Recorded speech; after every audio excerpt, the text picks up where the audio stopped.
The Kenobi show answered a lot of questions, but it asked even more. And one of the questions that I noticed keeps popping up is what happened to Obi-Wan after this season? And the answer is pretty simple. Not very much. That is, of course, until they make a season 2, and, well, they'll have him probably do something interesting. Hopefully not go off-world this time. In canon, the 9-year gap between the second rematch with Darth Vader and Obi-Wan's final fight aboard the Death Star were pretty uneventful. But if we expand our view to Obi-Wan's entire time on Tatooine and imagine that the showrunners might include some of his earlier Legends adventures in later seasons, then the answer gets pretty interesting. In fact, it'll probably surprise you. Even though Kenobi spent most of his days on Tatooine during his final years, he actually achieved quite a bit. In different tales in Legends and canon, we know that Obi-Wan ended up fighting a completely different Sith Lord, chopping the head off of a krayt dragon, and then creating an animal bond with a completely different one. But first, it might help to clear things up. Kenobi's history in the new canon and Legends varies quite a bit, and those final 10 years of exile on Tatooine are no different. First, we'll take a look at the Legends chronology and see what the showrunners might include in Kenobi's future. One of the most important events in Kenobi's life on Tatooine might have actually been the most damning. Only a few years after hiding on the planet, Obi-Wan discovered that an old Clone Wars ally of his, a former Jedi named Asharad Het, also resided on Tatooine. But unlike Kenobi, Het had taken up residence amongst his mother's tribe, a group of Tusken Raiders. As their new leader, Het led them on missions to ransack local farmers, to exact revenge against the settlers, and so on. Kenobi, hoping to prevent the raiders from attacking Owen Lars's farm, which Luke was on, of course, challenged Het in a lightsaber duel. Obi-Wan quickly won and shamed Het in front of the Sand People, forcing Het to flee Tatooine in exile. While it might seem like Kenobi did the right thing, at first he actually set Het on the path to becoming a very powerful Sith Lord. Over 100 years later, Het would rise as the newest dark side emperor in the galaxy and lead a new sect called the One Sith to overthrow the Jedi. Again, this technically takes place quite a few years before the events of Kenobi's show, but I wouldn't be surprised if it was adapted to fit into the new canon chronology, and then they'll somehow kill Asharad Het later, or perhaps before A New Hope, or maybe they'll bring him in after the sequel trilogy, who knows? Now, although adding another Sith Lord native to Tatooine might be a bit too silly for most fans to buy into, we have to realize that this is something that was pre-established. Now, if we look past Kenobi's fight against Asharad, there are plenty of other highlights from Kenobi's life. In Legends, 2 or 3 years after the events of the Kenobi show took place, Obi-Wan actually ended up saving Luke Skywalker's life. The young boy had journeyed into the Jundland wastes with his friend. After a while, they lost their way and ended up luring a wingless krayt dragon out of hiding. Obi-Wan sensed Luke's presence and that the boy was in danger.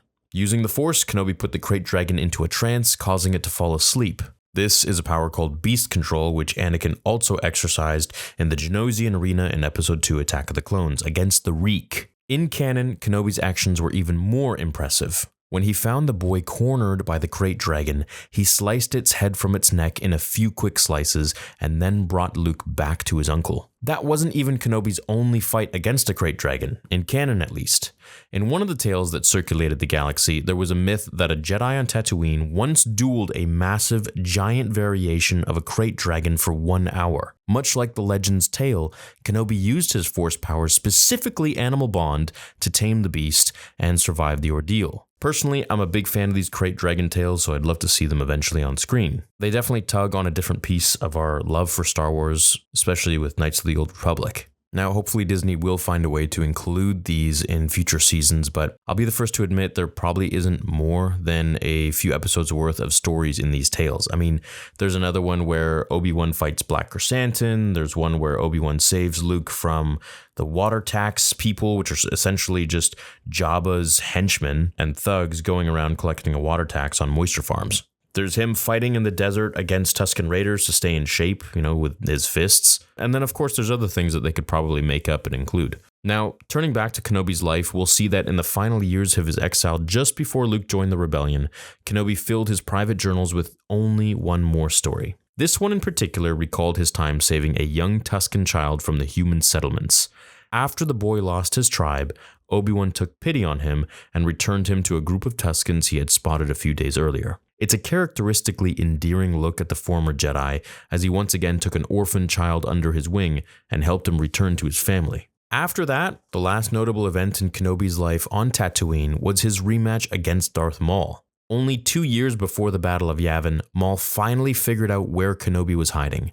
After tracking the old Jedi through the Juneland wastes, Maul challenged him to a final lightsaber duel. At first, Kenobi refused to engage the former Sith, but after realizing that Maul had deduced Luke's existence, or at least that Kenobi was protecting someone, Obi-Wan was forced to act. In a few slices, Obi-Wan ended Maul's life. And if you haven't seen my interview with Sam Witwer, he goes over this very scene, and it's quite interesting, his behind-the-scenes take on everything. After Maul's death, Kenobi's days passed like they always had, silently protecting Luke from a distance. Eventually, Bail Organa would send his daughter, Leia, to recruit Kenobi to formally join the Alliance, as it prepared for war against the Empire. Now, if we look back at Kenobi's life in exile on Tatooine, there's certainly a lot that Disney Plus showrunners can work with.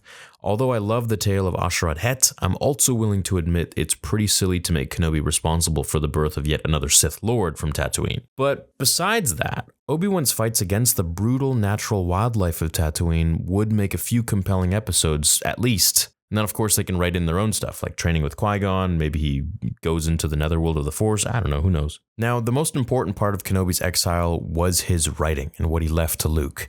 And this is where I believe Luke found the schematics and learned how to construct his own green lightsaber, which looks a lot like Obi-Wan's. I would love if they left a little or put a little tidbit in there, which is already a big fan theory regarding Luke's green crystal from Return of the Jedi, and that it's from Qui-Gon's hilt, which he found in Obi-Wan's hut. Perhaps in a letter to Luke saying that, use this crystal in the next construction of your own lightsaber. The Jedi spent years recording tales of his time as a Padawan and his fellow Jedi as well in the book, all so that Luke could have something to read when he got older. Heck, you know what? We could have Luke in present time, at least, in this time after Return of the Jedi, reading from the book, and that's how we get flashbacks, or that's how we get the Kenobi show season 2 from Luke's point of view, from Luke's narration. Now, in season 1 of Kenobi, the flashback scenes were perhaps the best part, and to be completely honest, that's probably how the show should have been formatted moving forwards. As I've said a few times, it doesn't really make sense to show Obi-Wan swinging around his blue lightsaber in galaxy-wide adventures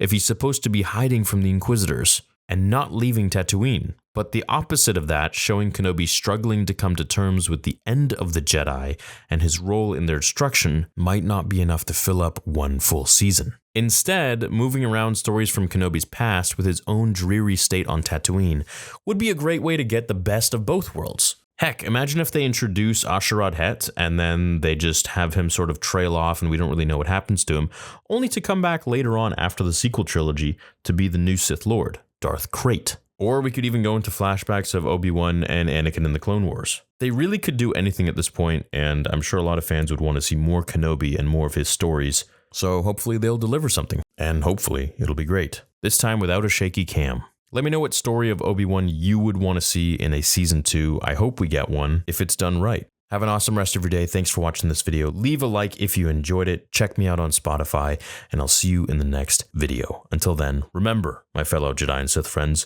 the Force will be with you, always.